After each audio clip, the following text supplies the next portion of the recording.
Hello everyone, welcome to my channel RD edu world. Students, आज मैं आप लोगों के लिए यहाँ स्टार्ट करने वाला हूँ नवोदय का क्लास 6 का अर्थमेटिक पोर्शन का पहला चैप्टर, जिसका नाम है संख्या पद्धति। और संख्या पद्धति यानी कि नंबर सिस्टम। नंबर सिस्टम से बेसिकली एग्जाम में 2 से 3 क्वेश्चंस लगभग पूछे जाते हैं। ठीक है, तो इसकी वजह से ये जो चैप्टर है ये बहुत इंपॉर्टेंट है। इसलिए आज मैं इस नंबर सिस्टम से जुड़े हुए कुछ जो इम्पोर्टेंट टॉपिक्स हैं उनके बारे में पहले आज मैं आपको परिचय करवाऊंगा। फिर उसके बाद में इनसे जुड़े हुए जो क्वेश्चंस बनेंगे जो एग्जाम में पूछे जाते हैं उन क्वेश्चंस के बारे में फिर मैं आपको बताऊंगा।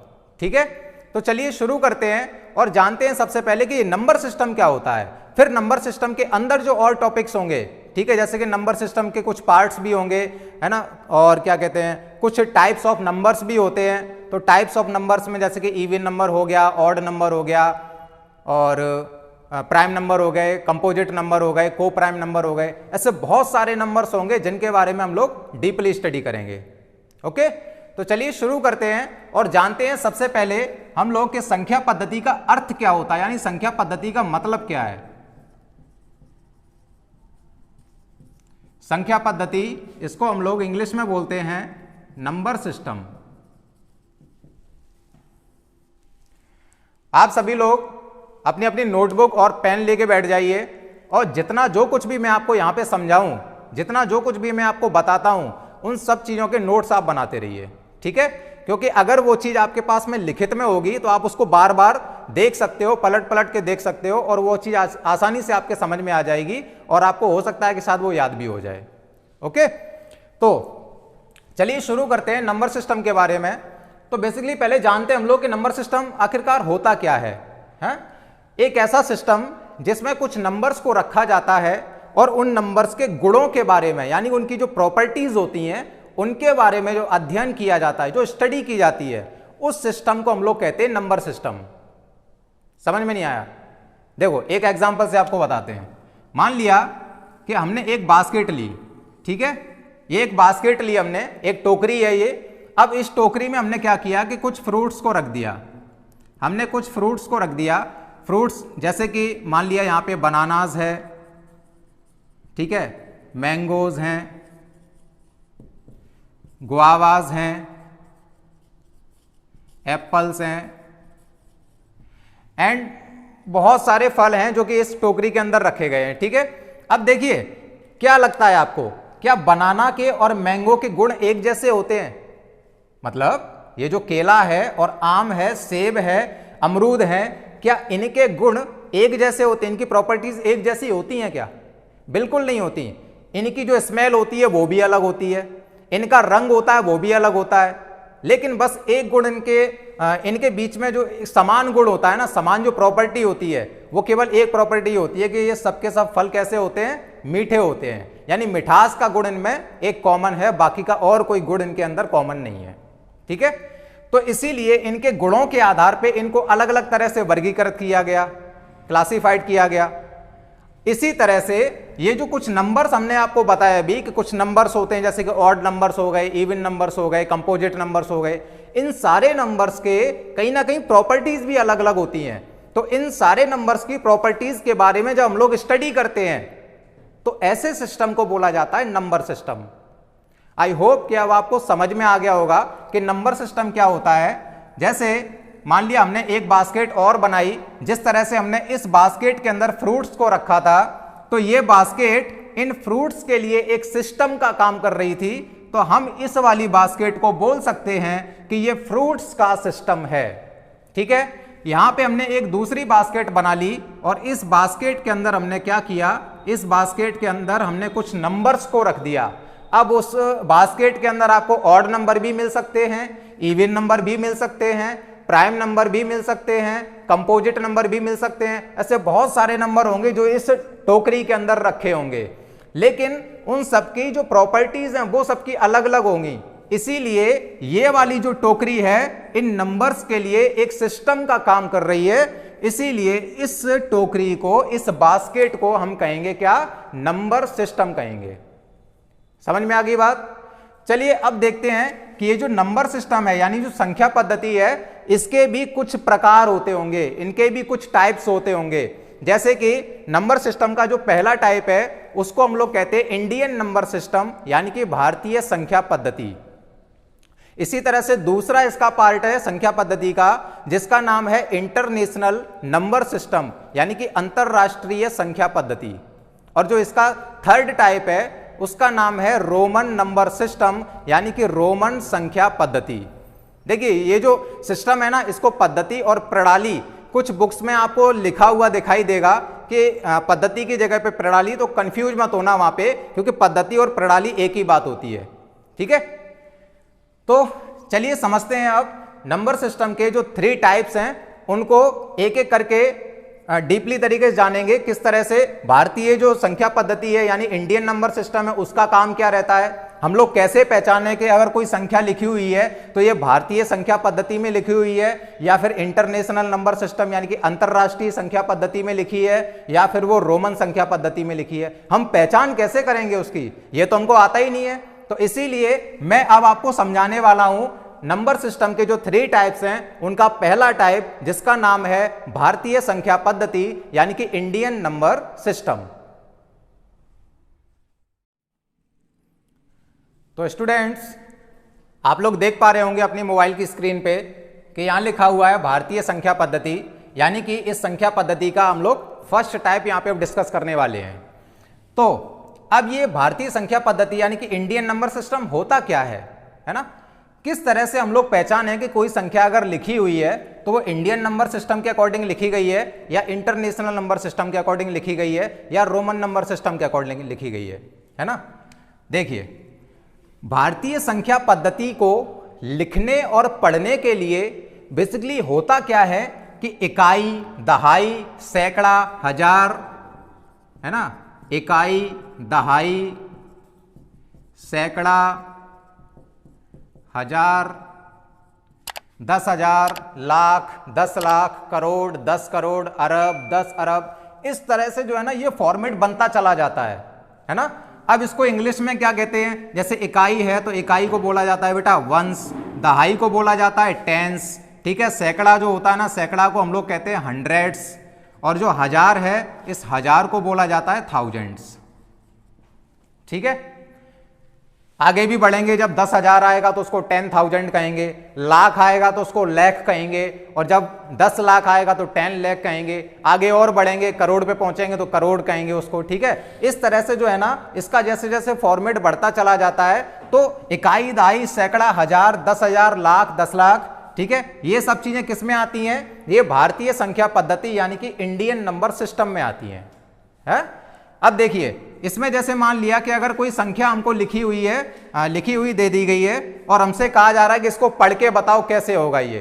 ठीक है, इस संख्या को कैसे पढ़ेंगे, जैसे फॉर एग्जांपल यहां पे लिखा हुआ है 4 3 2 5 2 7 8 6, ठीक है, 4 3 2 5 2 7 8 6, इस तरह से हमको ये नंबर दिया गया है। अब हमको क्या करना है, इस नंबर को हमें पढ़ के बताना है कि ये नंबर लिखा कितना है। तो देखो, एक काम करते हैं, यहां पे एक टेबल ड्रॉ कर लो। ठीक है, एक हम यहां पे टेबल ड्रॉ कर रहे हैं जिसमें पीछे से हम लोग लिखना स्टार्ट करेंगे इकाई। इकाई मतलब अभी बताया था वंश, इकाई को क्या कहा जाता है, वंश कहा जाता है। ठीक है, उसके बाद में क्या आता है, दहाई आता है। ठीक है, इसको हम लोग क्या कहेंगे, टेंस कहेंगे। फिर क्या आता है बेटा, फिर आता है सैकड़ा, है ना, फिर आता है सैकड़ा। ये मैं थोड़ा शॉर्ट में लिख रहा हूं क्योंकि जगह नहीं है यहाँ पे। ये हो गया 100, ठीक है, सैकड़ा को 100 कहा जाता है। फिर उसके बाद में क्या आता है, फिर उसके बाद आता है बेटा हजार। ठीक है, हजार को क्या कहते हैं, 1000, ये तो आप लोगों ने पढ़ रखा होगा, 1000 कहते हैं। इसके बाद में आता है 10,000, है ना, 10,000, तो 10,000 को 10 को 10 और हजार को क्या कहेंगे, 1000, अभी हम लोगों ने यहां पे सीखा। उसके बाद में जैसे मान लिया अगर आता है लाख, तो लाख को तो लाख ही बोला जाता है। इसके बाद में फिर आता है जैसे मान लिया 10 लाख, तो 10 लाख को क्या कहोगे, 10 लाख बोला जाएगा इसको। ठीक है, फिर क्या आता है, जैसे मान लिया करोड़ आता है, तो करोड़ को क्या करोड़ बोलेंगे, ठीक है। इसके बाद फिर आता है 10 करोड़, इसको कहा जाएगा 10 करोड़। फिर और भी आगे आ सकते हैं, जैसे मान लिया अरब आ गया, है ना, अरब आ गया तो अरब को अरब कहते हैं। इस तरह से क्या है कि बहुत सारे जो फॉर्मेट्स होते हैं, ये सारे फॉर्मेट्स किस में रीड किए जाते हैं, ये भारतीय संख्या पद्धति यानी कि इंडियन नंबर सिस्टम में रीड किए जाते हैं, ठीक है। अब देखिए, जैसे कि अभी हमने आपसे बोला कि ये जो हमें संख्या दी गई है, इस संख्या को हम लोग किस तरह से पढ़ेंगे।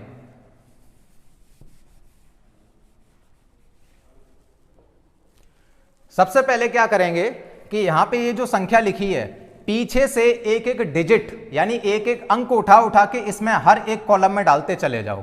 जैसे हमने क्या किया, पीछे डाल दिया हमने 6, फिर उसके बाद डाल दिया हमने क्या 8, फिर उसके बाद डाल दिया 7, फिर उसके आगे लिखा हुआ है 2, फिर उसके बाद में डाल देंगे 5, फिर उसके बाद डालेंगे 2, फिर उसके बाद डाल देंगे 3, फिर उसके बाद डाल देंगे 4, है ना। अब देखिए अब क्या हो रहा है, यहां पे ये जो पीछे के 3 डिजिट होते हैं, ये जो पीछे के 3 डिजिट होते हैं, इनको हम लोग इकट्ठा करके पढ़ते हैं, इनको हम लोग इकट्ठा पढ़ेंगे। जैसे कि 7 कहां पे लिखा हुआ है, सैकड़ा पे यानी कि 100 पे, 100वें स्थान पे लिखा हुआ है 7, है ना। 8 कहां पे लिखा हुआ है, 8 कहां पे लिखा है टेंस यानी कि दहाई के स्थान पे, और 6 कहां पे लिखा हुआ है वंस प्लेस पे यानी कि इकाई के स्थान पे। तो ये जो पीछे वाले डिजिट होते हैं, पीछे वाले ये इन तीनों को हम लोग इकट्ठा करके पढ़ते हैं। तो ये लिखा हुआ है 786, तो 786 को हम क्या पढ़ेंगे 786 यानी कि 786, 786 यानी कि 786। अब आ जाते हैं यहां पे, यहां देखो ये 2 लिखा हुआ है, ये 5 लिखा हुआ है। अब 2 कौन से कॉलम में लिखा हुआ है, 2 लिखा हुआ है 1000 वाले कॉलम में यानी कि 1000 वाले में, और 5 कहां पे लिखा है, 5 लिखा हुआ है 10,000 वाले कॉलम में यानी कि 10,000 वाले कॉलम में। तो अब जरा देखो इन सब चीजों को पढ़ो, 1000 10,000, मुंह से क्या निकला 1000 निकला, दोनों कंडीशन में 1000 निकल रहा है, यहां पे भी 1000 निकल रहा है और यहां पे भी 1000 निकल रहा है। तो हम एक काम करते हैं कि यहां पे ऊपर जैसे कि ये 5 आ रहा है 10,000 वाले पोर्शन में और 2 आ रहा है कहां पे 1000 वाले पोर्शन में, यानी कि दोनों कहां पे आ रहे हैं 1000 वाले पोर्शन में आ रहे हैं, है ना। तो 52,000 क्या पढ़ेंगे 52,000। अब आते हैं आगे, यहां पे देखो क्या लिखा है, ये 2 लिखा हुआ है लाख वाले कॉलम में, और ये जो 3 है ये कहां पे लिखा हुआ है 10 लाख वाले में यानी 10 लाख वाले में। तो मुंह से क्या निकल रहा है पढ़ने में लाख, दोनों कंडीशन में लाख निकल रहा है।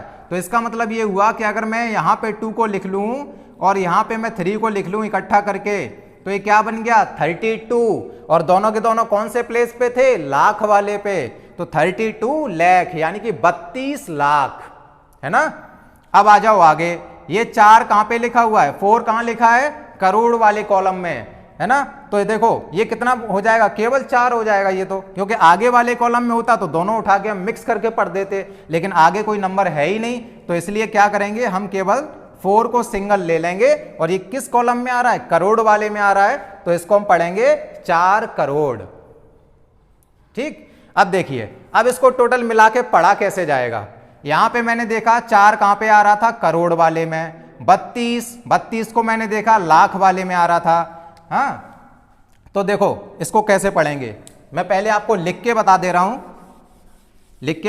हूं, क्योंकि इस तरह के क्वेश्चंस पूछे जा सकते हैं पेपर में, कि अगर कोई संख्या आपको दी गई है और उस संख्या को आपको लिखना है किसमें शब्दों में लिखना है ना, शब्दों में लिखना है, तो उसमें आपको 4 ऑप्शन दिए जाएंगे कि ये बताइए कि ये जो संख्या है इन 4 ऑप्शन में से किससे मैच हो रही है ना, इसका यानी कि जो करेक्ट आंसर है वो क्या होगा। चलिए देखते हैं, 4 कहां पे आ रहा है करोड़ वाले पे, तो इसको लिखेंगे 4 करोड़, ठीक है 4 करोड़। फिर कितना लिखा हुआ है यहां पे 32 लिखा हुआ है, अब ये 32 कौन से स्थान पे आ रहा है लाख वाले पे आ रहा है, तो इसको लिखेंगे 32 लाख। फिर इसके बाद में आ रहा है 52 यानी कि 52 आ रहा है, तो यहां पे लिखा जाएगा 52, और ये कौन से स्थान पे आ रहे हैं 1000 वाले में, 1000 वाले कॉलम में आ रहे हैं दोनों, तो 52,000। और पीछे से कितना था ये 786, ठीक है। तो मैं यहां पे लिख दे रहा हूं 786। ओके, समझ में आ गया। अब इसी को हम लोग इंग्लिश में भी ट्रांसलेट कर सकते हैं। जैसे कि मान लिया 4 करोड़ लिखा हुआ है तो इसको 4 करोड़ लिख दो। 32 लाख यानी कि 32 लाख हो जाएगा। 52,000 तो 52 को आप लोग देखो यहाँ पे कितना है, ये 52 है। तो 52 और 1000 को हम लोग 1000 कहते हैं, तो 52,000 हो जाएगा। यहां लिखा हुआ है 786, है ना, तो 786 हो जाएगा ये। क्लियर। तो अब आपको ये भारतीय संख्या पद्धति यानी कि इंडियन नंबर सिस्टम समझ में आ गया होगा कि किस तरह से इसमें जो क्वेश्चंस बनते हैं और इनको कैसे पढ़ा जाता है, लिखने का तरीका क्या होता है, ये सारी चीजें आपको क्लियर हो गई होंगी। मैं एक एग्जांपल आपको और देता हूं और अच्छी तरह से आपको क्लियर हो जाएगा। देखिए यहां पे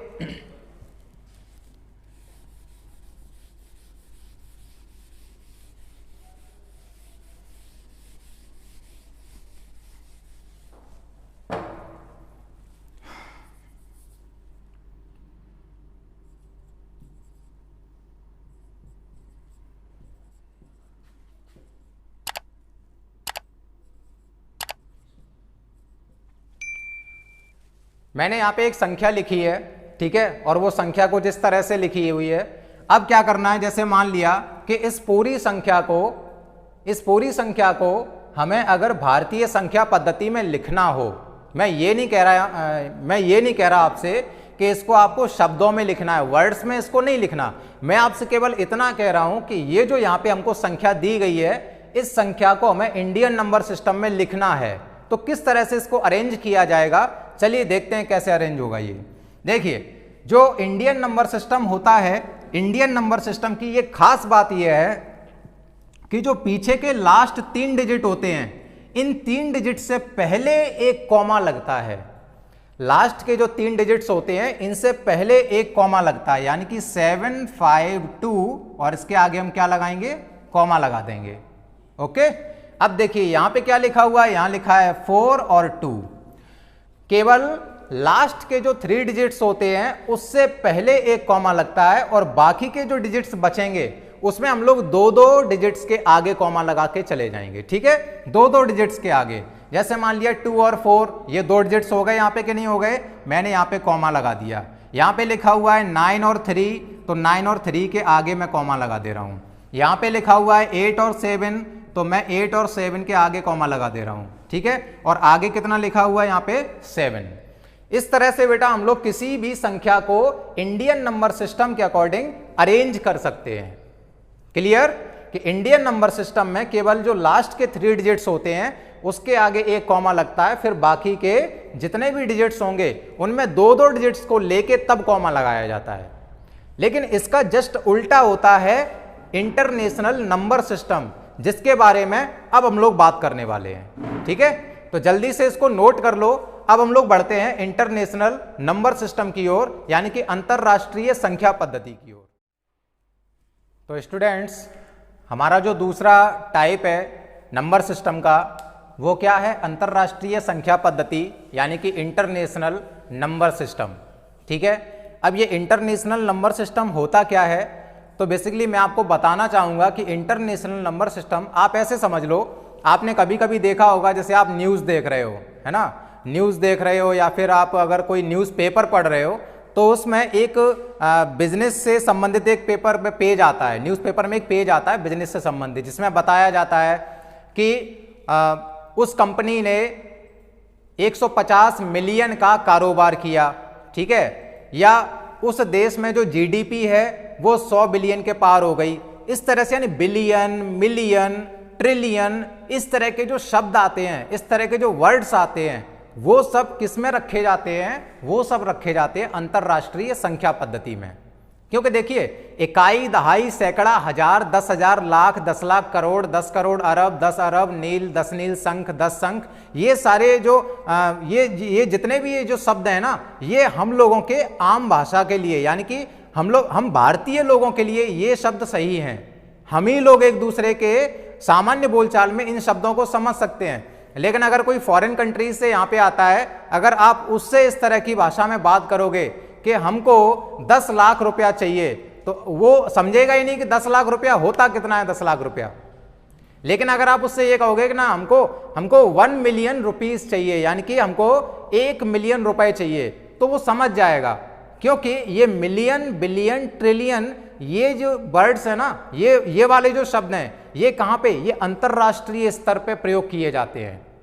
ये अंतरराष्ट्रीय स्तर पे प्रयोग किए जाते हैं। फिर आप चाहे अमेरिका जाके इन शब्दों का प्रयोग करना, या आप चाइना चले जाओ, या फिर आप कहीं किसी और देश में चले जाओ, ऑस्ट्रेलिया है, पेरिस है, इटली है, फ्रांस है, चाहे कहीं पे भी चले जाना, अगर आप इन वर्ड्स का इस्तेमाल करते हैं, इन यूनिट्स का इस्तेमाल करते हैं, ठीक है, तो कहीं ना कहीं वो व्यक्ति भी समझ जाएगा जिससे आप बात कर रहे हो, ठीक है। और अगर वो आपसे कुछ भी बोलता है तो आप भी समझ सकते हो। लेकिन अगर आप उससे कहोगे कि हमको 10,000 रुपए चाहिए, तो उसके समझ में नहीं आएगा, क्योंकि ये उसके कंट्री का ही यूनिट नहीं है, ये उसकी कंट्री में चलता ही नहीं है। जो कॉमन है ना, कॉमन क्या है, इंटरनेशनल नंबर सिस्टम में लिखी हुई जो इकाई हैं, जो यूनिट्स हैं, वो कॉमन है। तो चलिए अब हम लोग बात करते हैं कि अंतरराष्ट्रीय संख्या पद्धति में किस तरह के नंबर आते हैं, हम लोग पहचान कैसे करेंगे कि ये जो नंबर लिखा हुआ है ये अंतरराष्ट्रीय संख्या पद्धति में लिखा हुआ है। क्योंकि अभी हम लोगों ने इससे पहले देखा वो इंडियन नंबर सिस्टम था, और इंडियन नंबर सिस्टम में आप लोगों ने देखा कि किसी भी संख्या को जब हमने अरेंज किया था, मैंने लास्ट में आपको एक संख्या यहाँ पे लिखी थी, एक बड़ी सी, और उस संख्या को मैंने आपको लिख के भी दिखाया था, उसको अरेंज करके दिखाया था इंडियन नंबर सिस्टम में। ठीक इसी तरह से अब हम लोग बात करेंगे इंटरनेशनल नंबर सिस्टम की, कि अगर कोई संख्या यहां पे दी गई है, उस संख्या को हम लोग इंटरनेशनल नंबर सिस्टम में किस तरह से अरेंज करते हैं।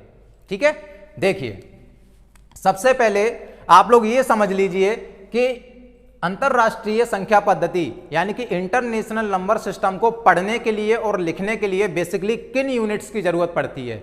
जैसे कि भारतीय संख्या पद्धति को लिखने के लिए इकाई, दहाई, सैकड़ा, हजार, 10,000, लाख, 10 लाख, करोड़, 10 करोड़, ठीक है, इन सारी इकाइयों की जरूरत पड़ा करती थी। इसी तरह से इनको भी तो लिखने पढ़ने की कोई जरूरत पड़ती होगी, कुछ इकाइयां बनी होंगी कि नहीं, है ना। तो उनके बारे में हम लोग जान लेते हैं। जैसे कि इकाई, दहाई, सैकड़ा, हजार, 10,000, ये मैं आपको शॉर्ट में लिख के बता रहा हूं, ठीक है, क्योंकि पिछली स्लाइड में मैं आपको बता चुका हूं, 1000, 10,000, सैकड़ा के ये जो शॉर्ट पॉइंट होते हैं, ठीक है, ये 10,000 हो गया। फिर उसके बाद में आएगा बेटा 100,000, कितना आएगा, 100,000। भारतीय संख्या पद्धति में तो 100,000 होता ही नहीं था, लेकिन इसमें आपको 100,000 जरूर मिलेगा अंतरराष्ट्रीय संख्या पद्धति में। अब 100,000 के बाद में फिर आता है बेटा क्या, मिलियन, क्या आता है, मिलियन आता है। मिलियन के बाद में फिर आएगा 10 मिलियन, 10 मिलियन के बाद में फिर आएगा 100 मिलियन, ठीक है, 100 मिलियन। फिर उसके बाद में आता है बिलियन। अब इधर जगह नहीं है तो मैं नीचे लिख दे रहा हूं यहां पे, ठीक है, आप लोग समझ जाना। फिर क्या आता है बेटा, 100 मिलियन के बाद में आता है बिलियन। बिलियन के बाद में फिर आता है 10 बिलियन, 10 बिलियन। फिर 10 बिलियन के बाद में फिर आता है 100 बिलियन। 100 बिलियन के बाद में आता है फिर ट्रिलियन। ऐसी और भी बहुत सारी यूनिट्स होती हैं जिनको हम लोग इंटरनेशनल नंबर सिस्टम में पढ़ते हैं, ठीक है। ट्रिलियन हो गया, फिर उसके बाद में आएगा 10 ट्रिलियन, फिर उसके बाद में आता है 100 ट्रिलियन। अब ट्रिलियन के बाद भी कुछ होता होगा, बिल्कुल होता है। इस तरह से जो है ना, ये मिलियन, बिलियन, ट्रिलियन, जिलियन, इन सारी यूनिट्स को हम लोग कहां स्टडी करते हैं, इंटरनेशनल नंबर सिस्टम में, यानी कि अंतरराष्ट्रीय संख्या पद्धति में इसको अध्ययन किया जाता है, ठीक है। अब चलिए ये सारी चीजें तो आपको समझ में आ गई होंगी, जल्दी से इनके नोट्स बना लो, ठीक है। देखो नोट्स जरूरी है, नोट्स जरूरी है। मैंने वीडियो की स्टार्टिंग में भी आपसे बोल दिया था, जब मैं एक टॉपिक पढ़ा रहा था मैंने आपसे तभी कहा था कि जल्दी से आप सभी लोग अपने अपने नोट्स बनाना स्टार्ट कर दो, क्योंकि नोट्स जरूरी होता है। जब भी आपको किसी चीज की जरूरत पड़ रही है तो आप कम से कम उस नोट्स को खोल के देख तो सकते हो, है ना। क्या पता कभी कभी मौसम खराब हो जाए जिसकी वजह से इंटरनेट में कोई खराबी आ जाए, तो आप वीडियो नहीं देख पाओगे, तो आपके पास में जो नोट्स रखे होंगे उन नोट्स की मदद से आप सब समझ सकते हो अगर कहीं पे किसी टॉपिक में अटक रहे हो तो, ठीक है। तो इसलिए मैं कह रहा हूं कि सारे के सारे नोट्स आप जरूरी है, नोट्स आप बनाते रहो। क्लियर। चलिए अब देखते हैं कि इनसे संबंधित कुछ क्वेश्चंस होते हैं, उनको कैसे डील किया जाता है। तो जैसा कि बच्चों आप लोग देख पा रहे होंगे, यहां एक मैंने एग्जाम्पल आपको दिया है, एक संख्या मैंने आपको दी है और इस संख्या को हमें क्या करना है, अंतरराष्ट्रीय संख्या पद्धति में लिखना है।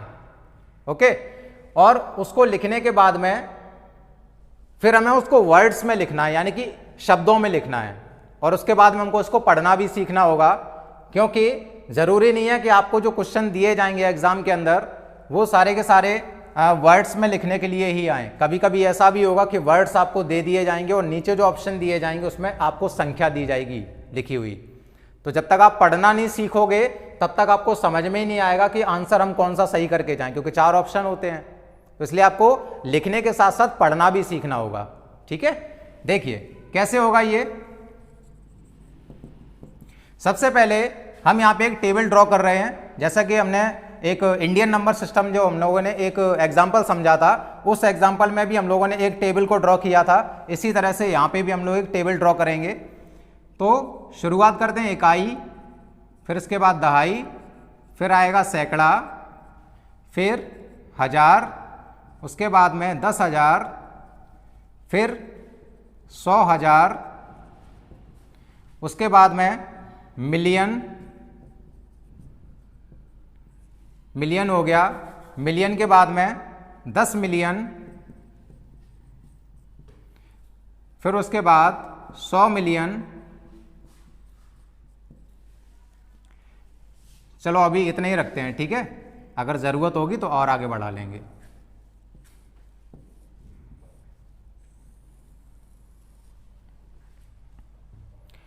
अब देखिए सबसे पहले हम क्या करेंगे, यहां पे ये जो हमें संख्या दी गई है, इस संख्या के अंकों को एक एक करके इन कॉलम में रखेंगे। ठीक है, देखिए सबसे पहले शुरुआत करते हैं पीछे से। पीछे लिखा हुआ है 3, तो मैंने यहाँ पे 3 लिखा। फिर उसके बाद में लिखा हुआ है 8, मैंने 8 लिखा। फिर उसके बाद में यहाँ 7 लिखा हुआ है, तो मैंने 7 लिखा। फिर उसके बाद में मैंने 2 लिखा, 6 लिखा, 2 लिखा, फिर 5 लिखा, उसके बाद में 3 लिखा और उसके बाद 4। ठीक है, तो हम लोगों ने जो भी यहाँ पे हमें संख्या में अंक दिए थे उन सारे अंकों को मैंने यहाँ पे लिख लिया है इस कॉलम के अंदर। अब हम लोग देखते हैं कि इनको पढ़ा कैसे जाएगा, इनको पढ़ा कैसे जाएगा। देखो मैंने आपको तभी बताया था जब हम लोग इंडियन नंबर सिस्टम में पढ़ रहे थे कि पीछे के जो 3 डिजिट होते हैं इनको तो हम लोग इकट्ठा पढ़ते हैं और इकट्ठा ही इनको रखा जाता है। लेकिन ये जो इंटरनेशनल नंबर सिस्टम में हम लोग पढ़ रहे हैं, अब इसको कैसे पढ़ा जाएगा वो देखिए। सबसे पहले हमने क्या किया, 783, इसको तो हमने साथ में लिख दिया। ठीक है, ये हमारा साथ में लिख गया तीनों डिजिट। अब जो आगे के डिजिट बचे हुए हैं इनको पढ़ने का तरीका देखो। 2 कहां पे लिखा हुआ है, 1000 वाले कॉलम में, मतलब 1000 वाले कॉलम में। 6 कहां पे लिखा हुआ है, 6 कहां लिखा हुआ है, 10,000 वाले में, यानी कि 10,000 वाले कॉलम में। ये वाला 2 कहां पे लिखा हुआ है, 100,000 वाले कॉलम में, यानी कि 100,000 वाले कॉलम में। तो पीछे मुंह से निकल क्या रहा है, लास्ट में जैसे जैसे आप बोल रहे हो, ये 1000 है, ये 10,000 है और ये 100,000 है, तो मुंह से क्या निकल रहा है, 1000 ही तो निकल रहा है। मतलब प्लेस कौन सा आ रहा है, 1000 वाला आ रहा है। तो यहां पे देखो 1000 वाले कॉलम में कौन कौन से नंबर हैं, एक तो ये 2 है, ये 6 है और ये 2 है। तो क्या करेंगे, ये तीनों के तीनों जो नंबर्स हैं, ये तीनों जो डिजिट्स हैं, इनको हम साथ रखेंगे, इनको हम साथ में रखेंगे। और ये आ कहां पे रहे हैं, ये तीनों के तीनों डिजिट्स आ रहे हैं 1000 वाले कॉलम में। ठीक है, एक एक पॉइंट मैं आपको क्लियर कर रहा हूं, बस ध्यान से समझना है इसको। ठीक है, ध्यान से समझो कि हम कर क्या रहे हैं यहां। अब आ जाओ यहां पे, ये देखो 5 कहां लिखा हुआ है, ये मिलियन वाले में लिखा है। ये 3 कहां पे लिखा हुआ है, ये 10 मिलियन यानी 10 मिलियन वाले कॉलम में लिखा है। ये 4 कहां पे लिखा हुआ है, ये लिखा हुआ है 100 मिलियन वाले कॉलम में, यानी कि 100 मिलियन वाले में। तो अब मुंह से क्या निकल रहा है, बार बार मुंह से क्या निकल रहा है, मिलियन मिलियन मिलियन। तो इसका मतलब 4, 3 और 5 इसको भी हम साथ में लिखेंगे। और ये कहां पे लिखे हुए हैं, ये तीनों के तीनों लिखे हुए हैं मिलियन वाले कॉलम में। कहां लिखे हैं, मिलियन वाले कॉलम में लिखे हैं। ठीक है, तो अब देखिए, अब ये तो चलो हम लोगों ने यहां पे देख लिया कि ये मिलियन में है, ये 1000 में है, और ये तीनों तो जो रहता है सो तो रहता ही रहता है। ठीक है, ये सैकड़ा पे, ये दहाई पे और ये इकाई पे, मतलब ये हंड्रेड्स पे, ये टेंस प्लेस पे और ये वंस प्लेस पे। अब इसको हम लोग अगर वर्ड्स में लिखना चाहते हैं, शब्दों में लिखना चाहते हैं, तो कैसे लिखा जाएगा? देखो ये कितना हो गया 435, 435, ऐसे ही तो लिखोगे, ऐसे ही तो पढ़ोगे 435, और पीछे से क्या जुड़ा है? मिलियन, है ना, यानी कि 435 मिलियन। ये कितना है? 262, यानी कि 262,000। कितना? 262,000। और ये कितना लिखा हुआ है? 783, मतलब 783, है ना। देखो अब हम लिख के बताते हैं आपको, तो अच्छी तरह से आपको क्लियर होगा। यहां पे लिखेंगे 435, क्योंकि 435 ही तो लिखा है, 435 ही तो लिखा है, और पीछे से क्या जुड़ जाएगा? मिलियन जुड़ जाएगा। तो 435 मिलियन हो गया ये। क्लियर? अब आ जाते हैं यहां पे, ये 262 लिखा हुआ है, मतलब 262 लिखा हुआ है, तो हम यहां लिखेंगे 262, और पीछे से क्या जोड़ दिया जाएगा? 1000 जोड़ दिया जाएगा। ठीक है। ये जो 783 लिखा हुआ है, ये मैं यहां लिख दे रहा हूं, यहां पे जगह नहीं है। ठीक है, ये आ जाएगा 783। इंग्लिश में कैसे पढ़ा जाएगा इसको? इसको पढ़ेंगे बेटा, देखो 435 मिलियन 262,000, 1000 को क्या पढ़ेंगे? 1000, और ये 783। समझ में आ गई बात? समझ में आ गई कि नहीं? तो इस तरह से क्या है कि हम किसी भी संख्या को अगर अंतरराष्ट्रीय संख्या पद्धति में लिखना चाहते हैं तो इस तरह से हम लिख सकते हैं, अंकों में भी और शब्दों में भी। अब देखो यहां पे एक चीज नोटिस करो, नोटिस करने वाली बात क्या है? वो बात ये है कि पीछे के जो डिजिट हैं ये तो 3 होते ही हैं, चाहे वो इंडियन सिस्टम हो या इंटरनेशनल सिस्टम हो। ठीक है, लेकिन जो आगे के डिजिट्स बचते थे, तो इंडियन नंबर सिस्टम में क्या हुआ करता था कि हम लोग पीछे से तो 3 डिजिट का एक पेयर बना के अलग करते थे, और जो आगे के जो डिजिट बच जाया करते थे उसमें हम लोग 2-2 डिजिट का पेयर बनाते थे, 2-2 का, है ना। कितने का? 2-2 का। जैसे कि 62, 52, 43, इस तरह से इंडियन नंबर सिस्टम की बात कर रहे हैं ये हम। अब इंटरनेशनल नंबर सिस्टम में यहां देख लो, यहां देखो क्या हो रहा है, सब कुछ बदल गया। यहां पीछे के तो 3 डिजिट सेम है, इनका तो एक पेयर बन के हो गया अलग। अब बाकी के जहां पे हम लोग भारतीय संख्या पद्धति में 2-2 के पेयर बनाते थे, यहां इंटरनेशनल नंबर सिस्टम में क्या होता है, यहां पे 3-3 नंबर्स के पेयर बनते हैं, है ना। कितने कितने के? 3-3 नंबर्स के पेयर बनते हैं। जैसे कि 262, ये एक पेयर बन गया। यहां पे 534, ये भी एक पेयर बन गया, है ना। बात समझ में आ गई? अंतर समझ में आ गया दोनों में? इंटरनेशनल नंबर सिस्टम में क्या अंतर है, और इंडियन नंबर सिस्टम और इंटरनेशनल नंबर सिस्टम में क्या अंतर है? दोनों में अंतर आपको समझ में आ गया होगा कि उसमें 2-2 के पेयर बनते थे और इसमें 3-3 के पेयर बनते हैं। तो अगर पेयर आपको समझ में आ गए तो आप इस संख्या को अंतरराष्ट्रीय संख्या पद्धति में लिख सकते हो, शब्दों में नहीं। अगर मैं इसी पूरी एक संख्या को, जो कि ना अभी भारतीय संख्या पद्धति में लिखी है और ना ही किसी और पद्धति में लिखी है, लेकिन अगर इस पूरी संख्या को मैं आपसे कहूं कि अंतरराष्ट्रीय संख्या पद्धति में लिखो, तो कैसे लिखोगे वो हम आपको बताते हैं।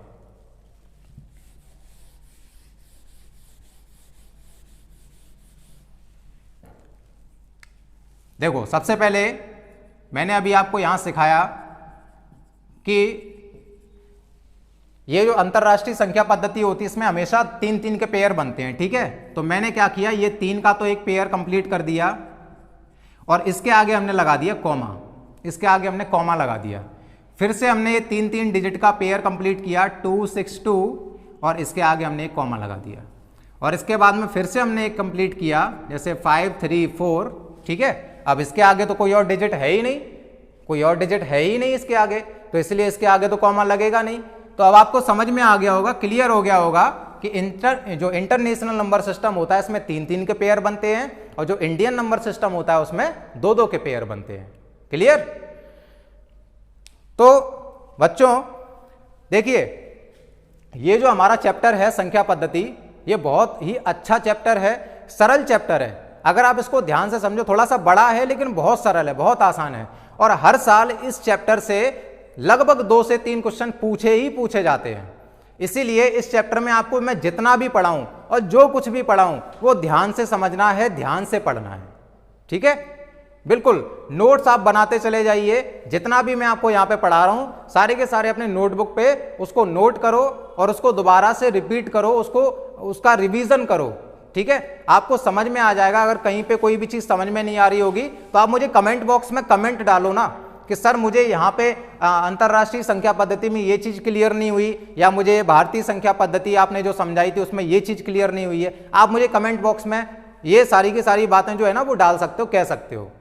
ठीक है, चलिए इसके बाद में हम लोग बढ़ते हैं जो हमारा संख्या पद्धति का थर्ड टाइप है, जिसको हम लोग कहते हैं क्या, रोमन नंबर सिस्टम। अब ये रोमन नंबर सिस्टम क्या होता है और रोमन नंबर सिस्टम की पहचान किस तरह से होती है। अगर कोई संख्या लिखी हुई है तो हम लोग पहचान कैसे करेंगे कि वो रोमन नंबर सिस्टम में है या अंतरराष्ट्रीय यानी इंटरनेशनल नंबर सिस्टम में है या इंडियन नंबर सिस्टम में है। ठीक है, तो चलिए हम लोग सीखते हैं कुछ रोमन नंबर सिस्टम के बारे में कि रोमन नंबर सिस्टम बेसिकली होता क्या है। तो चलिए बच्चों अब देखते हैं हमारा जो थर्ड टॉपिक है वो क्या है, रोमन संख्या प्रणाली यानी कि रोमन संख्या पद्धति। इसको इंग्लिश में क्या कहते हैं, रोमन नंबर सिस्टम कहते हैं। ठीक है, अब ये रोमन नंबर सिस्टम होता क्या है, चलिए देखते हैं, इसके बारे में भी सीखते हैं। जैसे कि अगर आप 1 को रोमन नंबर्स में लिखना चाहते हो तो 1 को आप रोमन नंबर्स में क्या लिखोगे, आई लिखोगे। क्या लिखोगे, आई। इसके बाद में अगर हम 2 को लिखना चाहते हैं रोमन नंबर में तो बेटा क्या लिखा जाएगा, इसके लिए लिखा जाता है डबल आई। इसके बाद अगर हम 3 को लिखना चाहते हैं तो 3 को बेटा क्या लिखा जाता है, 3 को लिखा जाता है ट्रिपल आई। बात समझ में आ गई है ना। अब देखिए यहां 4 को अभी मैं छोड़ के चल रहा हूं, 4 को अभी मैं छोड़ के चल रहा हूं। 5 को बेटा क्या लिखते हैं, 5 को लिखा जाता है वी। 5 को क्या लिखते हैं, 5 को वी लिखते हैं। और 6 को क्या लिखेंगे भाई, 5 के एक डिजिट बाद आता है तो 5 के बाद में एक डिजिट में आ रहा है तो क्या हो जाएगा, ये 6 का वी आई हो जाएगा। इसके बाद में अगर 7 की बात करें तो 7 5 के 2 डिजिट बाद आता है, मतलब 6 के एक डिजिट बाद आता है तो पहले हम क्या करेंगे, 6 के लिए तो वी आई लिख देंगे। अब उससे एक डिजिट बाद आ रहा है तो क्या होगा, एक आई और लगा देंगे तो वी आई आई हो जाएगा। ऐसे ही 8 है तो 8 को बेटा क्या लिखेंगे, 8 को लिखा जाता है वी ट्रिपल आई। ठीक है, वी ट्रिपल आई लिखा जाता है। इसके बाद में अब आते हैं 9 पे, तो 9 वाला कॉलम मैं अभी छोड़ रहा हूं। इसके बाद में आते हैं 10 पे, तो 10 के लिए आपके लिए क्या आ जाएगा यहाँ पे बेटा, ये आ जाएगा x। ठीक है, अब देखिए मैं आपको यहाँ पे बहुत इंपॉर्टेंट बातें यहाँ पे समझाने वाला हूं और वो बातें इतनी इंपॉर्टेंट है शायद किसी ने आज तक नहीं बताई होंगी, लेकिन मैं आज आपको बता रहा हूं। इसीलिए उन सारी बातों को हो सके तो नोट कर लो या फिर मेरी बात को ध्यान से सुनो, बिल्कुल ध्यान से सुनो। और हाँ, ये वीडियो आपको पसंद आ रही है, अच्छा लग रहा है ना, पढ़ने में मजा आ रहा है कि नहीं, एक एक पॉइंट आपको क्लियर हो रहे हैं, तो जल्दी से वीडियो को लाइक कर दो। ठीक है, वीडियो को लाइक कर दो और जो आपके साथ में पढ़ने वाले बच्चे हों, जो आपके फ्रेंड्स हो, उनके साथ में उनको शेयर कर दो। और हाँ, चैनल को भी सब्सक्राइब कर देना, क्योंकि नवोदय विद्यालय की जो प्रवेश परीक्षा है, जितने भी अरिथमेटिक के अंदर जो चैप्टर्स हैं, जो भी गणित के चैप्टर्स हैं, उन सारे गणित के चैप्टर्स की वीडियो मैं आप लोगों के लिए अब लगातार डालने वाला हूं इस चैनल पर। तो एक भी वीडियो मिस ना हो जाए, क्योंकि अगर एक भी वीडियो मिस हो जाएगा तो आपका कोर्स जो है ना वहीं के वहीं बीच में छूट जाएगा और एग्जाम में जो भी है ना, हो सकता है शायद कुछ क्वेश्चन छूट सकते हैं। तो इसीलिए कह रहे हैं कि आप इस चैनल को सब्सक्राइब करके जो बेल आइकन होता है ना, बेल आइकन को प्रेस जरूर कर देना और ऑल पे क्लिक कर देना, जिससे कि जब भी मैं इस तरह के वीडियोस आप लोगों के लिए लेके आऊं तो उसका नोटिफिकेशन सबसे पहले आपके फोन पे पहुंचेगा और आप समय से हमारा वीडियो देख सकते हैं और उसके नोट्स बना सकते हैं। ठीक है, तो चलिए अब हम लोग समझ लेते हैं यहाँ पे कि ये जो हमने यहाँ पे 4 वाला कॉलम छोड़ दिया और 9 वाला कॉलम छोड़ दिया, ये क्यों छोड़ दिया, क्या वजह क्या थी इसकी। तो देखिए, सबसे पहले मैं आपको यह बता दूं कि जो रोमन संख्या होती है, यानी कि जो रोमन नंबर सिस्टम है, इसके कुछ रूल हैं। क्या रूल हैं वो रूल बेटा ये हैं कि कोई भी अंक हो, यानी कि यहां पर कोई भी जो इंग्लिश अल्फाबेटिकल लेटर होता है ये कभी भी 3 बार से ज्यादा नहीं आ सकता। ये रोमन नंबर का नियम है, रोमन नंबर का ये रूल है कि कोई भी अल्फाबेटिकल लेटर 3 बार से ज्यादा बार नहीं आ सकता। तो कहने का मतलब ये हुआ कि अगर हम यहां पे देख रहे हैं कि यहां ट्रिपल आई लिखा हुआ है, तो ट्रिपल आई के बाद में हम यहां पे 4 बार आई तो लिख नहीं सकते थे, तो फिर क्या लिखा जाएगा? अगर 4 बार आई नहीं लिखा जा सकता था तो फिर लिखेंगे क्या? तो देखो ये 5 से 1 कम है कि नहीं है? अगर मैं ये कहूं कि 5 से 1 ज्यादा है तो V के बाद में आई लिखो। अगर मैं कहूं कि 5 से 1 कम है तो V से पहले आई लिखा जाएगा। बात समझ में आ गई? अगर हम कहें कि 5 से 1 ज्यादा है तो V के बाद में आई लिख दो, ठीक है? तो ये कितना हो जाएगा? ये हो गया 6। अगर मैं ये कहूं कि 5 से 1 कम है तो V से पहले आई लिख दो, तो इसका मतलब बेटा कितना हो जाएगा? इसका मतलब हो जाएगा 4। क्लियर? क्योंकि हम यहां पे इस आई को 3 बार से ज्यादा नहीं लिख सकते, इसलिए मजबूरी में हमको यहां पे क्या लिखना पड़ेगा? हमको लिखना पड़ेगा IV। बात समझ में आ गई? पता लग गया इसका मेन रीजन क्या था? 4 को हम IV क्यों लिखते थे? हम इसको इस तरह से क्यों नहीं लिखते थे 4 बार आई लिखकर?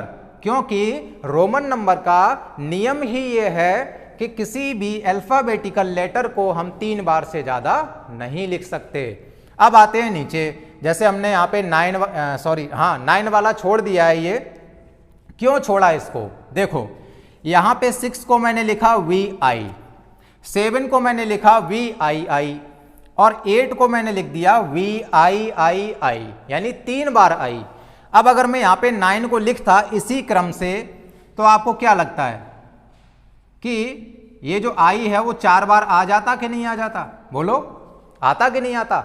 और रोमन नंबर का तो नियम ही ये है कि कोई भी अल्फाबेटिकल लेटर कभी भी रिपीट नहीं होना चाहिए, इसीलिए बेटा यहां पे मैंने इसको लिखा नहीं, ठीक है? इसको नहीं लिखा। तो फिर अब लिखें क्या? तो देखो ये 10 से 1 पहले आ रहा है कि नहीं आ रहा? तो देखो 10 का सिंबल क्या होता है? X होता है। अगर ये 1 डिजिट पहले आ रहा है, मतलब 1 पहले आ रहा है, तो क्या करेंगे? I को हम X से पहले लिखेंगे। अगर ये 10 के बाद में आता तब क्या होता कि हम X के बाद में उसको लिखते। बात समझ में आ गई? क्लियर हो गया? ये पॉइंट मेरे क्लियर हो गए कि नहीं हो गए?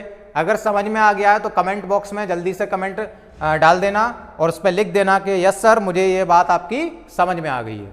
ठीक है, तो चलिए अब हम लोग बढ़ते हैं इससे अगले क्रम में और जानते हैं कुछ सिंबल्स के बारे में। जैसे 5 को हम लोग V से डिनोट करते हैं, 10 को हम लोग X से डिनोट करते हैं, ऐसे ही 50 होता है तो 50 को भी हम लोग किसी ना किसी और सिंबल से डिनोट करते होंगे, है ना?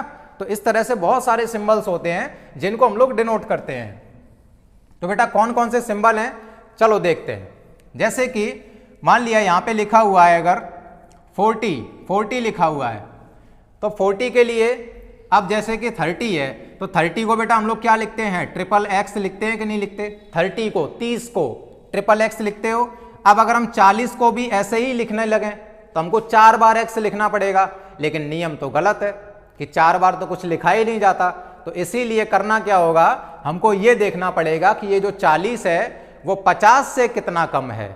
मैंने क्या बोला? 50 से कितना कम है, तो 50 से 10 ही तो कम है।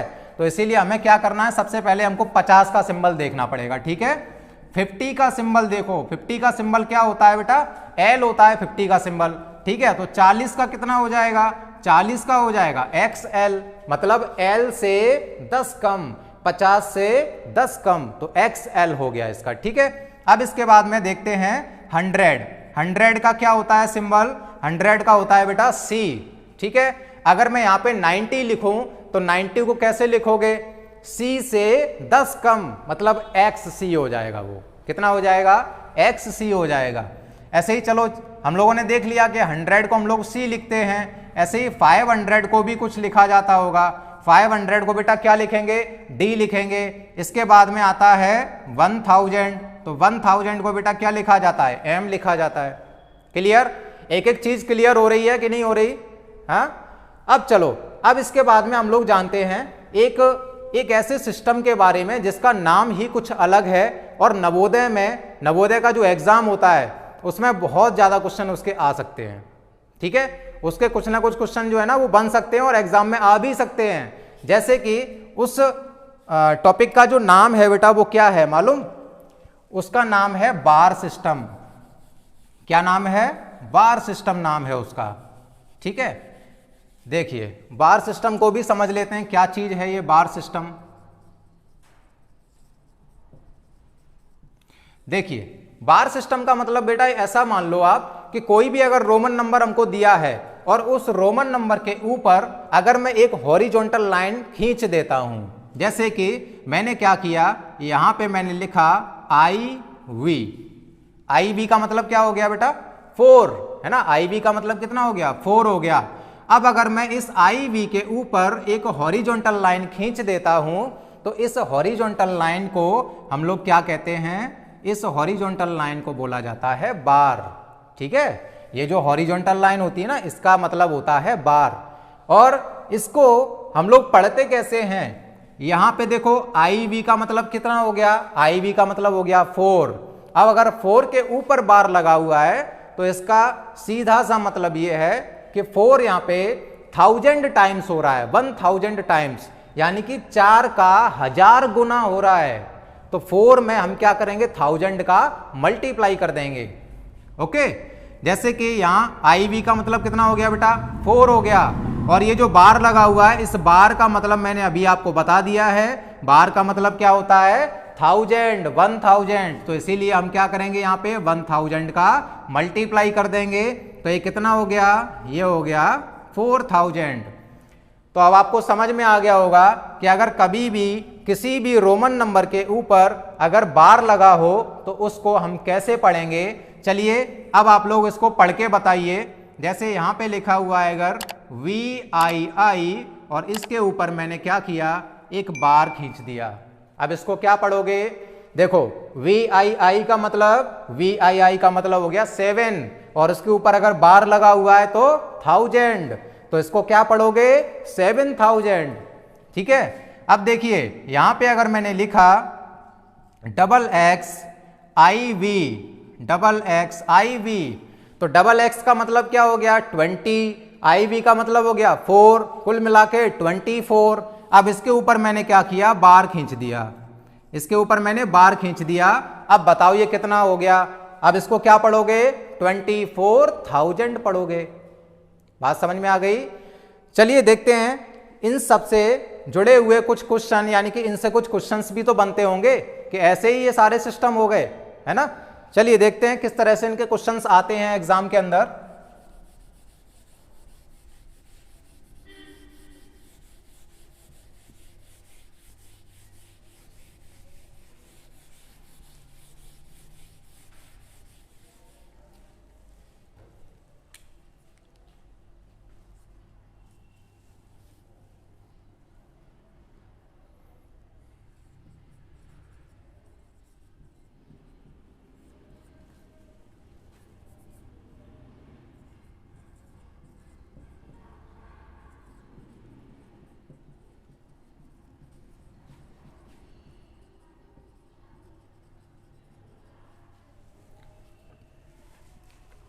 ये एक क्वेश्चन हमको दिया गया है, एक एग्जाम्पल है ये, जहां पर लिखा हुआ है 4867।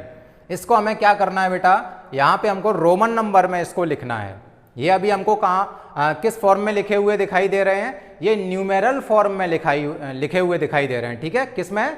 न्यूमेरल। न्यूमेरल का मतलब क्या होता है? न्यूमेरल का मतलब होता है अंकों में।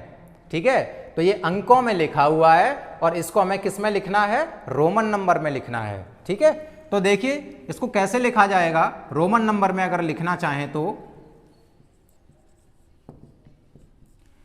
मैंने अभी आपको क्या बताया था कि जो बार सिस्टम होता है, बार सिस्टम में मैंने अभी आपको बताया किसी भी नंबर के ऊपर अगर हम बार लगा देते हैं तो वो क्या बन जाता है? वो उस नंबर का उतना ही टाइम्स हो जाता है, यानी 1000 टाइम्स हो जाता है। तो अगर मैं यहां पे बात करूं इसकी, इसको मैं ऐसे भी तो लिख सकता हूं, अगर एक्सपेंड करके लिखूं 4000 प्लस 800 प्लस 60 और प्लस 7, ऐसे लिख सकते हैं कि नहीं लिख सकते, बताओ। बिल्कुल लिख सकते हैं। तो अगर हम 4000 को लिखें तो देखो 4 को हम क्या लिख सकते हैं, आई भी लिख सकते हैं, और जब यहाँ पे 3 जीरो आ रहे हैं मतलब 4000, तो उसके लिए हम यहाँ पे बार लगा सकते हैं कि नहीं। अभी हम लोगों ने देखा था बार सिस्टम कैसे प्रयोग किया जाता है। अब देखो ये 4000 तो ये हो गया कि 4 के ऊपर मैंने बार लगा दिया। अब यहाँ पे हम लोग बात करते हैं किसकी, 800 की। तो 800 को देखो बेटा कैसे होगा, ये 800 को हम ऐसे लिख सकते हैं ना, 500 प्लस 300 करके। तो 500 का सिंबल अभी हम लोगों ने देखा था, 500 का सिंबल क्या होता है, 500 का सिंबल होता है, 500 का सिंबल डी हो गया। और 300 को हम क्या लिखेंगे, ट्रिपल सी करके लिख सकते हैं, लिख सकते हैं कि नहीं। 300 को ट्रिपल सी, तो मैंने यहां पे क्या किया, ट्रिपल सी लिख दिया। ये आपका कितना हो गया, यहां ये आपका हो गया 800। क्लियर। अब आइए यहां पे ये कितना लिखा हुआ है, ये लिखा है 60, है ना, 60 लिखा हुआ है। तो 60 को हम लोग क्या लिखेंगे, 60 को बेटा लिखा जाएगा LX, और 7 को क्या लिखेंगे, 7 को लिखा जाएगा VII। ठीक है। ये लो रोमन नंबर में आपका ये संख्या को हमने रोमन नंबर में लिख के आपको बता दिया, सिंपल। ठीक है। तो इस तरह के जो क्वेश्चंस है ना, ये एग्जाम में आ सकते हैं। अगर आपको ये चीज समझ में आ गई हो तो कमेंट बॉक्स में यस जरूर लिख देना। ठीक है। तो चलिए अब इसके बाद में हम लोग देखते हैं कुछ और टॉपिक्स, जिसका नाम है प्लेस वैल्यू, फेस वैल्यू, है ना। प्लेस वैल्यू, फेस वैल्यू, ये आप लोगों ने पढ़ी होंगी जो लोअर क्लासेस हैं उसमें। तो समझ में आ गया ये, आप इसको नोट कर लो जल्दी से, और वीडियो को लाइक जरूर कर दो, सब्सक्राइब कर दो चैनल को। और फिर चलते हैं हम अगले नेक्स्ट टॉपिक की ओर, और नेक्स्ट टॉपिक में हम लोग पढ़ेंगे प्लेस वैल्यू और फेस वैल्यू के बारे में।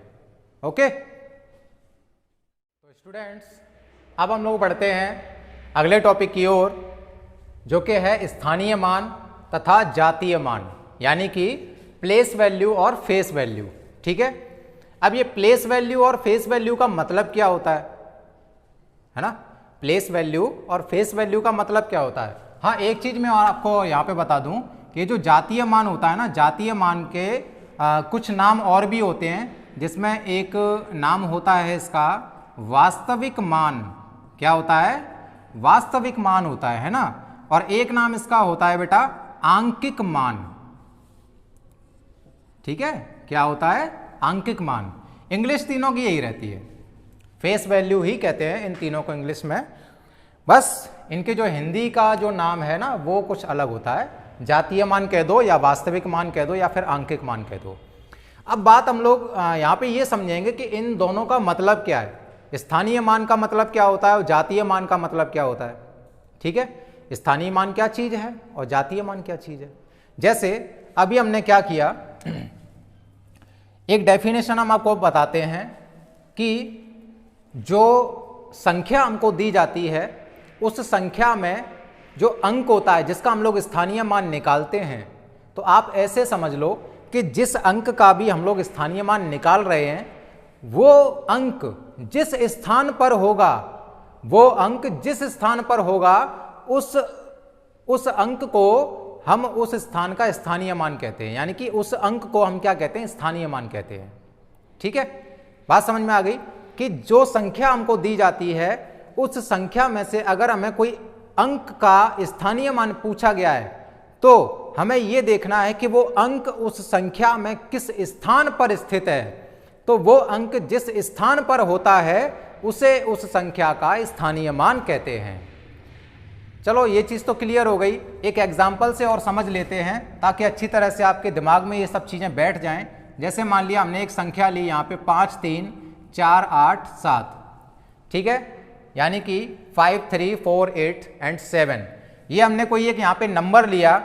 अब मैं अगर आपसे ये कहूँ कि यहाँ पे आप 4 का यानी कि 4 का स्थानीय मान बताइए, 4 का प्लेस वैल्यू बताइए, तो जरा यहाँ पे देखो कि ये 7 जो लिखा हुआ है वो इकाई के अंक पे लिखा है, 8 लिखा हुआ है दहाई के अंक पे, ये जो 4 लिखा है ये कहाँ लिखा है, सैकड़ा के अंक पे लिखा है, 3 कहाँ पे लिखा हुआ है, 1000 के अंक पे लिखा है, और ये जो 5 लिखा हुआ है ये कहाँ पे है, ये 10,000 अंक पे लिखा हुआ है, 10,000 वाले स्थान पे लिखा हुआ है। ठीक है। तो सैकड़ा का मतलब क्या होता है? सैकड़ा का मतलब होता है 100। तो अगर हम 4 का स्थानीय मान निकालें तो कितना हो जाएगा? 400, क्योंकि 4 कहां पे स्थित है? सैकड़ा वाले स्थान पे स्थित है। तो इसलिए इसका मान कितना हो गया? इसका मान हो गया 400। अब देखो एक छोटा तरीका बताते हैं आपको, बिल्कुल भी घबराने की जरूरत नहीं है कि स्थानीय मान को मतलब किस तरह से निकाला जाए, ये तो बड़ी प्रोसेस हो जाती है ना। बिल्कुल भी घबराने की जरूरत नहीं है। मैं आपको सीधा सा एक ट्रिक के माध्यम से, आप चाहे ट्रिक समझ लो उसको या कोई एक शॉर्ट मेथड समझ लो उसको, चाहे जो भी आप समझना चाहो वो समझ लो, बस आपके फायदे का है, ये मैं आपसे कह रहा हूं, ठीक है। जैसे कि मान लिया मैंने यहां पे अगर 3 का यानी 3 का अगर प्लेस वैल्यू निकाला, स्थानीय मान अगर निकाला, तो कैसे निकालेंगे? एकदम से देखो, यहां 3 लिखा है, मैंने यहां 3 नोट कर लिया। अब इस 3 के बाद में देख लो कितने अंक आ रहे हैं। 3 अंक आ रहे हैं तो मैं पीछे से यहां पे 3 जीरो लगा दूंगा, हो गया स्थानीय मान। ना कुछ गुणा करने का झंझट कि हम यहां पे 3 लिखें फिर उसमें गुणा करें 1000 का, तब जाके हम यहां पे लिखेंगे 3000। अरे बिल्कुल भी ऐसा कुछ करने की जरूरत नहीं है। जिस अंक का भी स्थानीय मान पूछा जाए बस उसके पीछे देख लो कितने अंक आ रहे हैं, हाँ? और बस उतने ही जीरो यहां लगा दो। अभी मैं अगर 5 का स्थानीय मान पूछूं तो मैं 5 का पहले 5 यहां नोट करूंगा, अब 5 के बाद में देख लूंगा कितने अंक आ रहे हैं, 4 अंक आ रहे हैं, तो मैं यहां पे 4 जीरो लगा दे रहा हूं। ये लो स्थानीय मान हो गया। कोई प्रॉब्लम? कठिन लग रहा है क्या?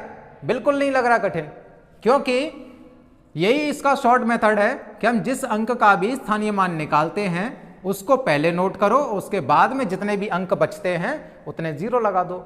बस इतना ध्यान रखना कि ये जो लास्ट वाला डिजिट होता है जिसको हम इकाई अंक कहते हैं, इस इकाई अंक का स्थानीय मान वही रहता है जहां पर ये स्थित है, ठीक है। 7 का स्थानीय मान कितना रहेगा? 7 रहेगा। अगर यहां पे 6 होता तो 6 का स्थानीय मान 6 रहता, क्योंकि अगर हम इसका स्थानीय मान निकालना चाहते हैं तो इसके पीछे तो कोई अंक है ही नहीं, इसके तो पीछे कोई अंक ही नहीं है, तो हम उसका स्थानीय मान निकालेंगे कैसे फिर? तो इसीलिए उस अंक का स्थानीय मान वही रहता है।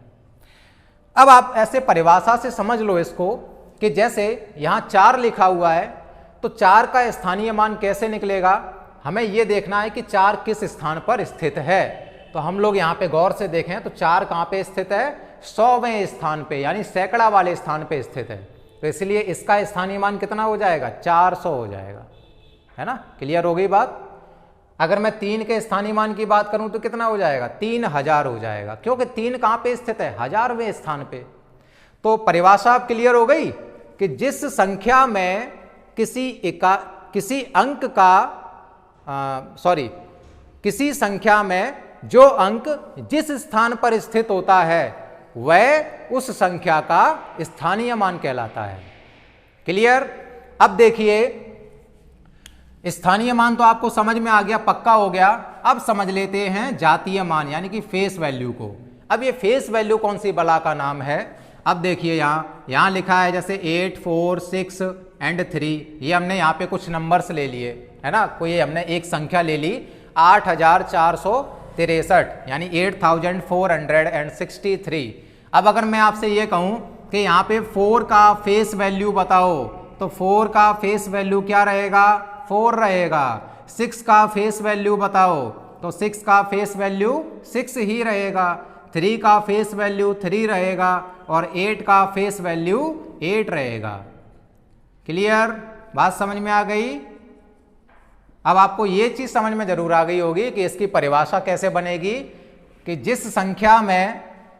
किसी संख्या में जिस अंक का भी फेस वैल्यू पूछा जाता है तो वो फेस वैल्यू उस अंक का खुद का अपना मान होता है, खुद का अपना मान होता है, खुद की अपनी वैल्यू होती है। फिर ये चाहे किसी भी स्थान पे स्थित हो वो मैटर नहीं करता, बस जिस डिजिट का भी तुमको फेस वैल्यू पूछा जाए तो बस वही डिजिट उसका फेस वैल्यू बनता है, फिर वो चाहे किसी भी स्थान पे स्थित हो, क्योंकि स्थान वर्ड जहां पे आ जाता है वहां स्थानीय मान निकलता है और जहां पर फेस वैल्यू की बात होती है तो वहां पर वही अंक उस अपने आप का फेस वैल्यू कहलाता है, यानी कि जातीय मान कहलाता है। बात समझ में आ गई? क्लियर? अब देखो मैं यहां पे एक क्वेश्चन आपसे पूछता हूं, उस क्वेश्चन का आंसर देना।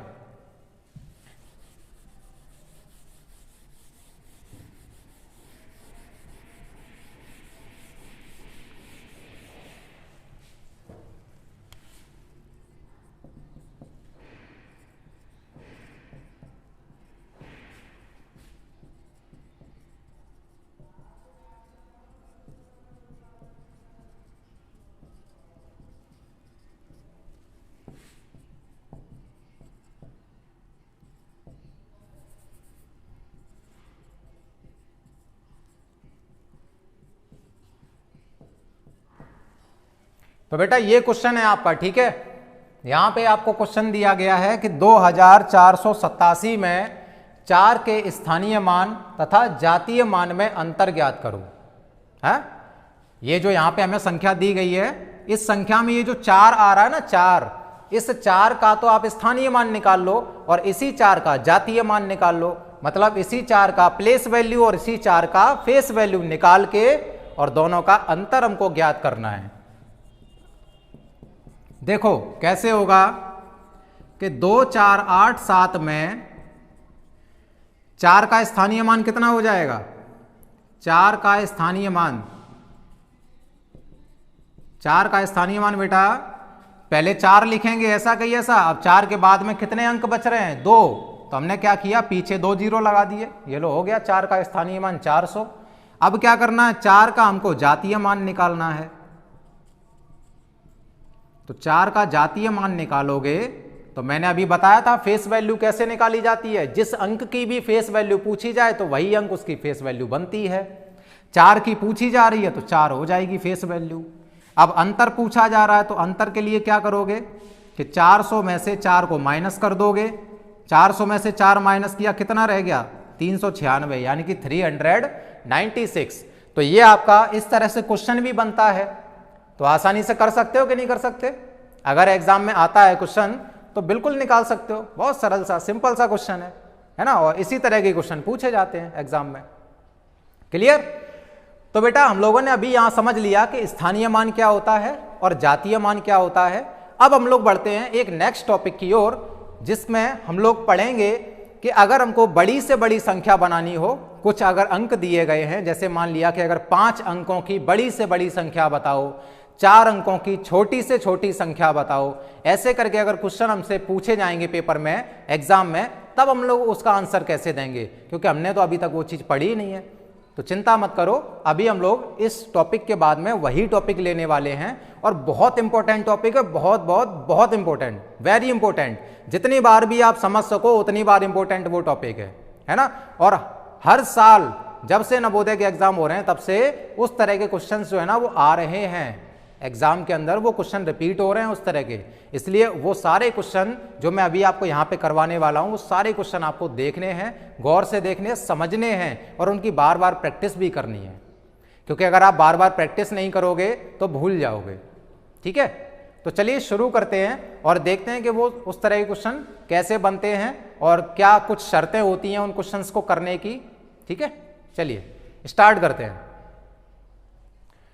तो स्टूडेंट्स, अब हम लोग पढ़ने वाले हैं बड़ी से बड़ी संख्या और छोटी से छोटी संख्या, मतलब ग्रेटेस्ट नंबर और स्मॉलेस्ट नंबर। ठीक है, ये बनाए कैसे जाते हैं और इनसे संबंधित जो क्वेश्चंस जो एग्जाम में इंपॉर्टेंट है, जो आते ही आते हैं, ठीक है, उनको भी हम लोग आज इस टॉपिक के बारे में सीखेंगे। ठीक है, चलिए देखते हैं कि बड़ी से बड़ी संख्या यानी कि अगर ग्रेटेस्ट नंबर हमको बनाना हो तो ग्रेटेस्ट नंबर बनाया कैसे जाता है। तो मैंने यहाँ पे एक रूल लिखा है, आप लोग चाहो नहीं, मतलब जल्दी से जल्दी आप अपनी नोटबुक पे इन सारे टॉपिक्स को नोट कर लो। ठीक है, जो कुछ भी मैंने यहाँ पे लिखा हुआ है इन सब चीज़ों को नोट कर लो, क्योंकि बहुत इंपॉर्टेंट है ये सारी चीज़ें। तो यहाँ पे जैसे आप लोग देख पा रहे होंगे, यहाँ लिखा हुआ है कि इस नंबर को लिखने के लिए सिर्फ 9 यानी कि 9 अंक का प्रयोग किया जाता है। अंक को इंग्लिश में बोलते हैं बेटा डिजिट। क्या बोलते हैं? डिजिट कहते हैं इंग्लिश में इसको। ठीक है, अंक को। तो जो 9 डिजिट होता है ना, 9, तो उसका प्रयोग करते हैं। जैसे कि यहां लिखा हुआ है कि 5 अंकों की बड़ी से बड़ी संख्या बनाओ, या 5 अंकों की बड़ी से बड़ी संख्या बताओ क्या होगी। तो हम लोग क्या करेंगे यहाँ पे कि 5 बार 9 लिख देंगे। क्या लिखेंगे? 5 बार 9 लिख देंगे। ये लो बन गई 5 अंकों की बड़ी से बड़ी संख्या। अभी अगर मैं आपसे ये कहता कि 6 अंकों की बड़ी से बड़ी संख्या बताओ, 6 अंकों की बड़ी से बड़ी संख्या, तो आप लोग क्या करते कि 6 बार 9 लिख देते। ठीक है, तो अब आपको क्लियर हो गया कि जब भी हमसे बड़ी से बड़ी संख्या के लिए कहा जाएगा तो हम लोग क्या करेंगे? 9 का प्रयोग करेंगे। ठीक है, अब आते हैं छोटी से छोटी संख्या कैसे बनाई जाती है। तो देखिए यहां लिखा हुआ है कि इस नंबर को लिखने के लिए 1 के बाद में 0 का प्रयोग करते हैं।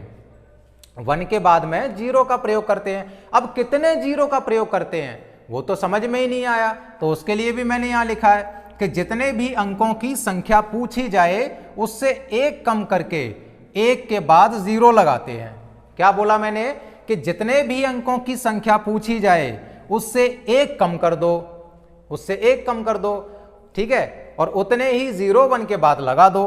तो देखो जैसे यहां पे क्या लिखा हुआ है, 7 अंकों की छोटी से छोटी संख्या, 7 अंकों की छोटी से छोटी संख्या। तो हम क्या करेंगे, पहले तो यहां पे 1 लिखेंगे। अब 7 अंकों की छोटी से छोटी संख्या पूछी जा रही है, तो इस नियम के अनुसार क्या होगा कि जितने भी अंकों की संख्या पूछी जाती है उससे एक कम करके उतने ही 0 1 के बाद लगा दो। तो 7 अंकों की संख्या पूछी है तो 7 में से एक कम किया, कितने बचे, 6, तो 6 0 ही हम यहां 1 के बाद लगा देंगे, ठीक है। तो ये आपका क्या आ गया, 7 अंकों की छोटी से छोटी संख्या बन गई। आई होप कि आपको क्लियर हो गया होगा कि अगर बड़ी से बड़ी संख्या हमसे पूछी जाती है तो स्टार्टिंग कहां से करते हैं, 9 से करते हैं, और अगर छोटी से छोटी संख्या पूछी जाती है तो बेटा स्टार्टिंग कहां से होती है, 1 से होती है, ठीक है। और 0 कितने लगते हैं, जितने अंकों की संख्या पूछी है उससे एक कम, ठीक है, उतने 0 यहां पे लगा दिए जाते हैं।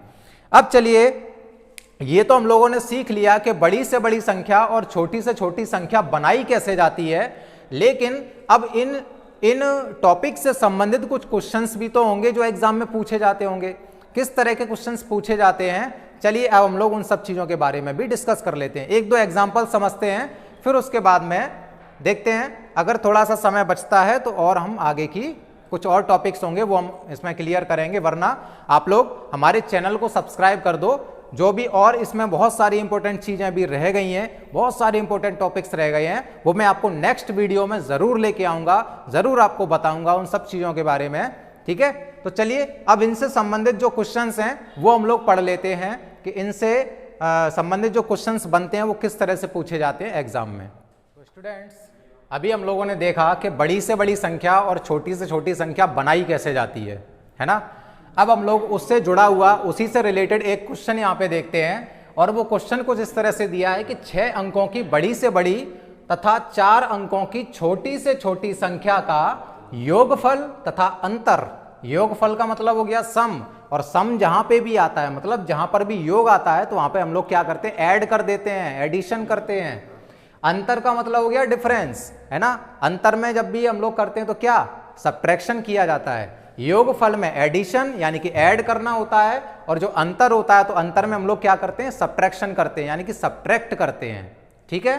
अब देखिए यहां पे हमसे, वैसे तो देखो एक ही क्वेश्चन पूछा जाता, या तो योगफल वाला पूछा जाता या फिर अंतर वाला पूछा जाता, लेकिन मैंने यहाँ पे दोनों कंबाइंड कर दिए हैं। अब इन दोनों कंबाइंड वाले क्वेश्चन में आप लोग समझ जाना, ठीक है, कि योगफल कैसे निकाला जाता है और अंतर कैसे निकाला जाता है। क्लियर। चलिए देखते हैं कि 6 अंकों की अगर बड़ी से बड़ी संख्या हमको निकालनी है तो कैसे निकालोगे। अभी हम लोगों ने सीखा था कि 6 अंकों की बड़ी से बड़ी संख्या,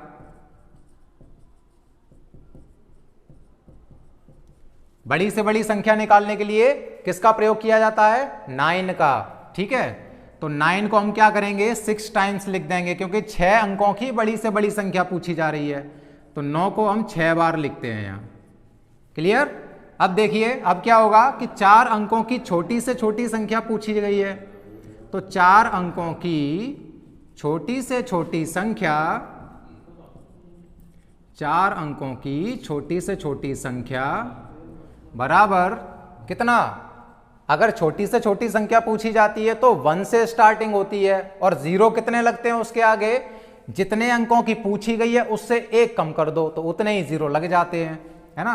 तो कितना हो जाएगा, ये 1 लिखेंगे, और 4 अंकों की संख्या पूछी गई है, 4 अंकों की संख्या पूछी गई है तो 1 कम कर दिया तो 3 हो गए कि नहीं हो गए। तो यहां पे हम लोग क्या करेंगे, 3 0 लगा देंगे, ठीक है। अब देखिए यहां पे हमसे क्या पूछा था कि योगफल निकालो, योगफल निकालो। तो योगफल में हम लोग क्या करते हैं, ऐड करते हैं, तो इन दोनों नंबर्स को ऐड कर लेंगे।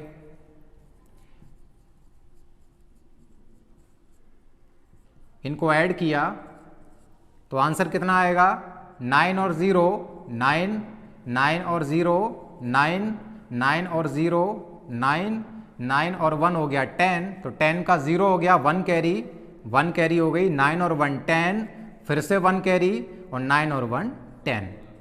ये लो, ये हमारा आ गया योगफल। अब इसमें हमको क्या निकालना था, और अंतर और निकालना था। तो अंतर निकालने के लिए मैंने अभी आपको क्या समझाया था कि अंतर जब भी पूछा जाता है तो हम लोग सब्ट्रैक्शन करते हैं, यानी कि सब्ट्रैक्ट करते हैं। तो इस संख्या में से इसको हम सब्ट्रैक्ट करेंगे। अब तो देखते हैं कितना बचता है। माइनस करेंगे 1000 को। देखो 9 में से 0 माइनस किया बचा 9, 9 में से 0 माइनस किया बचा 9, 9 में से 0 माइनस कर देंगे बचेगा 9, 9 में से 1 माइनस किया बचा 8। अब ये बच गया आगे 99, वो हमने एज इट इज नोट कर लिया। ठीक है, तो बच्चों ये हमारा सवाल जो है ना, ये क्वेश्चन हमारा सॉल्व हो चुका है और इसी तरह के क्वेश्चन हमसे एग्जाम में पूछे जाते हैं। ठीक है, तो स्टूडेंट्स आज की वीडियो में इतना ही, और नेक्स्ट वीडियो में हम लोग फिर मिलेंगे कुछ नए टॉपिक्स के साथ में, जो इस चैप्टर से ही रिलेटेड और टॉपिक्स हैं जो बहुत ज़्यादा इंपॉर्टेंट है आपके लिए और वो एग्जाम में पूछे जाते हैं, उनसे संबंधित क्वेश्चन भी पूछे जाते हैं। तो अभी तक अगर आप लोगों ने हमारे चैनल को सब्सक्राइब नहीं किया है, बेल आइकन प्रेस नहीं किया है, तो चैनल को सब्सक्राइब करके बेल आइकन जरूर प्रेस कर दो, क्योंकि बहुत जल्दी मैं इसका सेकंड पार्ट लेके आने वाला हूं। उसमें मैं इसके आगे के टॉपिक्स को क्लियर करूंगा। ठीक है, तो जल्दी से जल्दी चैनल को सब्सक्राइब कर दो। और हाँ, ये वीडियो अगर आपको पसंद आया है तो इस वीडियो को लाइक कर दो और अपने दोस्तों के साथ में शेयर कर दो, ताकि वो लोग भी ये सारे के सारे टॉपिक्स को क्लियर कर सकें, पढ़ सकें। ठीक है।